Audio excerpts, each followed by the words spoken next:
Hey, Kenny, hey, congratulations for a shot through the wall. Hey, thank you so much.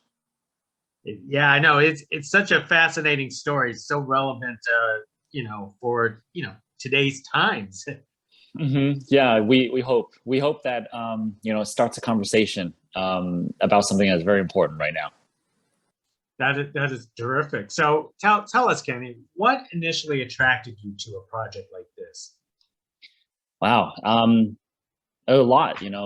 As an actor, I had a whole other life before I even pursued acting. I was an entrepreneur and engineer, and one of the reasons why I even wanted to become an actor is because I wanted to tell meaningful stories that are relevant to now. And when this film came along, it was the perfect opportunity to shine a light on something in a nuanced and empathetic way. So hopefully we can start a conversation about it so that we can find a solution um, to this massive issue. What kind of conversations are you hoping to have with a film like this? I mean, this seems like a never-ending story by itself. Yeah, yeah, absolutely. Right now, the I think the big issue is that there's a lot of anger, understandably, justifiably, a lot of anger and outrage. The issue is that when people are talking to each other so emotionally and so angrily, and in 140 characters on Twitter, then there's nothing really constructive being built. Something like this situation is not black and white. And the more we got invested into this film, the more we were, getting it out there and telling the story, we realized that it's so much gray, and the only way that we can find a solution is by talking to each other. This film doesn't have the answers. I'm an actor, I don't have the answers. But what we do know is that we need to talk to each other if we really want to end up with some kind of solution. So this film you feel is like a perfect outlet that it doesn't toe, the blue line or the black line. Yeah. It Yeah. it, it basically presents in itself that there is no easy solution, right? Yeah, absolutely. And I think that is what is lost a lot of times in our political discourse, is that, there's politics is one thing, but at the end of the day, it's a very human story. People are dying. The system is broken. There's a lot of victims. Whether you are an innocent bystander, if you're black, if you're Asian American, even if you are a police officer being scapegoated for something like this, you are a victim in some other way than being accidentally shot and killed. And in order to fix this system, like, we need to take a look at all of that and embrace it and understand it and listen to each other in order to figure out something. When people think of stories or movies, something like this, they think it's white versus black or black versus white. But being Asian as a central figure Yeah. of a story like this, could you tell us about how you felt about that and why this is much more eye opening? Yeah, definitely. And I'm glad to share this with, somebody who's a fellow Asian American, is that we're often left out of the conversation. Like, people think we're foreigners and that, we're just coming here to, we're othered so frequently, and we're not a part of the conversation of racial justice and um, what justice means in general, like what it means to be American. And this is a shot to the wall is great because it is an American story, but it is centered around a Chinese American family and how they're impacted by all of this. So it really gives us this narrative of, hey, look, we do belong here, and we have a responsibility to own up to our mistakes as well as how we are hurting as well. And that's the only way that I think we can bridge understanding. I think the movie is great is the fact that it actually did portray the Chinese family aspect of Yeah. everything, and speaking in Chinese and responding back in English. Tell us about that because this to me is a rarity in American films. If you know what Yeah. I mean. Yeah, absolutely. I mean, that was the central aspect of the story, is that, it's not just any police officer getting this type of thing happen to him. It's his whole Chineseness and his whole Chinese family, and how they are an immigrant family living in Brooklyn, New York, and trying to um, trying to deal with the fallout of something as horrendous as this. And that specificity, I think, is so important for all the Chinese American immigrant families out there that, you know, I myself have grown up in. And it's important because it bridges that understanding that I feel like we lack. People perceive us as not American all the time. It's still the prevailing narrative now. And I hope that this helps to shatter some of that. So, so how much traditional Chinese are you? Do you still do the traditional Chinese cooking at home?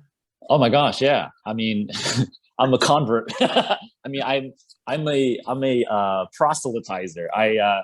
My first language wasn't even English. You know, like I wasn't born here. I was born in Taipei. I came here when I was 3 months old. I didn't speak English until I was in kindergarten or the first grade. My wife is Japanese, and she had no idea what Taiwanese food was. She had no idea how great Chinese food is. Not Chinese American food, but like legit. Like, you know, you go to Szechuan, you go to Beijing, like, you know, all the different types of cuisines. I'm a proselytizer, and now our favorite place to go is Ranch 99. I love that place. Yeah, it is so dope. I mean, we're still finding all kind. I mean, our latest like little kick is hopia, which is actually a Filipino inspired Chinese dish. Like, oh no, a Chinese inspired Filipino like dessert. You know, it resembles a Chinese mooncake, but it has a Filipino twist to it. And there's like taro, there's mung bean like filling, and like, man, we just discovered that, and we were like, wow, you know. But anyway, so then for me, like Chinese food has always been such an important part of my culture. And when we're growing up, when we're bringing it to school, people are like, oh, what is that? And you kind of become ashamed of it. But now it's at a time where I feel like we can finally be proud of who we are. And I'm glad that we've gotten to that place. I'm glad you got in that place too, because every time that scene comes up, you know, the food scenes, it truly made me hungry. That's for sure. Yeah. I think especially any kind of Asian family would bond with this idea of the "I love you" is equal to food. You know, like the way we love each other is, hey, have you eaten yet? You know, like, and it's a form of communication that I feel like is so integral to us, and I feel like more people could share in that. Yeah, and I think the story for this film, you know, brought up perspectives on how Asians react to Right. you know, any of this kind of like tragedy. Absolutely. Yeah. Absolutely.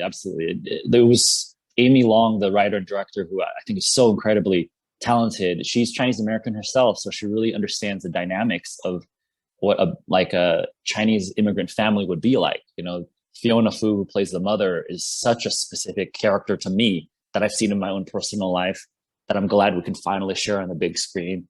Tai Ma's, obviously everybody is Asian dad, and he did such an incredible job too. And he's more of the guy that is like has been in America a little bit longer, type of like dad perspective. And then even Lin Chen, my big sister, you know, she's the very smart, overachieving woman who I can never match up against. And that kind of family dynamic, I feel like, was so specific to a Chinese immigrant family, and I'm glad that we were able to shine a light on that too.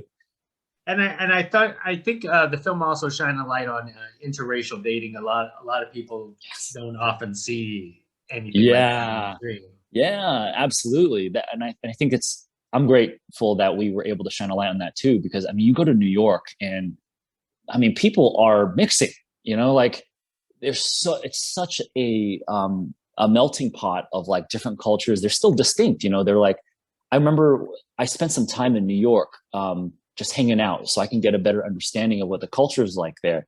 And I remember just hanging out at a park near Bay Ridge, Brooklyn. And it's this huge park and there's a lot of people there. But then it's like, you know, you would have like Chinese people doing Tai Chi in the park. And then right across from them is like a whole gang of people playing chess. And then right across the street from them, there's like a siesta happening with like a barbecue and people playing soccer, and they're right next to each other, you know? And I think it's so important that our art reflects real life. And I feel like it's gotten away from that for a while. And that diversifying is finally catching up, and we're starting to finally be honest again with how the world actually looks. That is true. I mean, there's a lot of great things to respect and love about Mm, this film.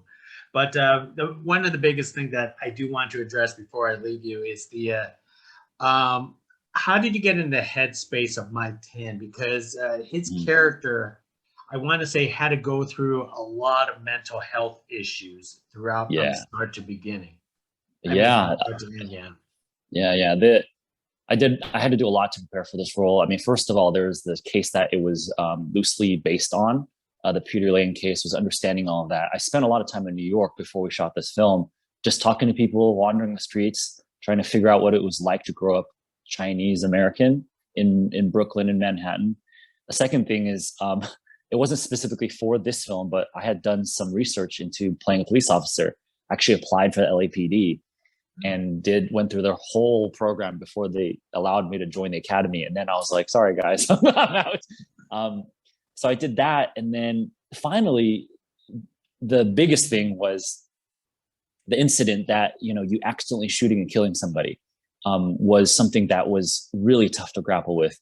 Right before I did a shot to the wall, I did a real life TV series based on a true story, very similar to Black Hawk Down. It's called The Long Road Home, and it's about a group of soldiers that get ambushed in Baghdad, Iraq.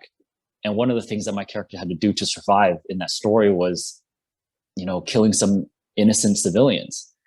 And I really got to experience what it was like shooting those rifles and the violence of a gun. And so when I auditioned for this project, it wasn't too far-fetched for me to imagine accidentally shooting and killing somebody.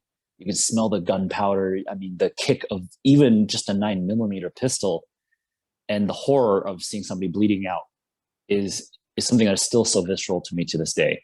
So I would say those three things. We knew that it was a lot of responsibility to tell the story in a non-sensationalist, very grounded and authentic way, and we wanted to do as much of it as real as possible. So I hope that we were able to achieve that. I think so, and it's always funny to mention old projects because for some unknown reason I kept on thinking like you only do like war movies or something like that. I know. I seem to have a habit of playing real life characters, and I'm not asking for that, but then that's kind of what I end up getting cast as. And so maybe there's some kind of thing in my energy. I don't know. Well, let me wrap it up with one last thing. Do you have upcoming projects for yourself, or going back to war movies again? Yeah. I'm actually attached as the lead in a couple of television projects as well as film projects that I can't quite share yet because it's still in the early stages. I've been very lucky. I've been the receiver of a lot of kindness from people that I've worked with previously. They would see something in me or something and say, "Hey, I want to work with you again. So let's develop something together." And that's kind of where it's at now. And yeah, we'll see what where 2022 takes us. And it sounds like 2022 is going to take you pretty far. So Kenny, Fingers crossed. Thank you so much, Gig. For yeah. Shot in the Wall. It's Shot Through the Wall. It's a terrific movie. Everyone should check it out. Thank you very much, Kenny. Thank you so much, Gig.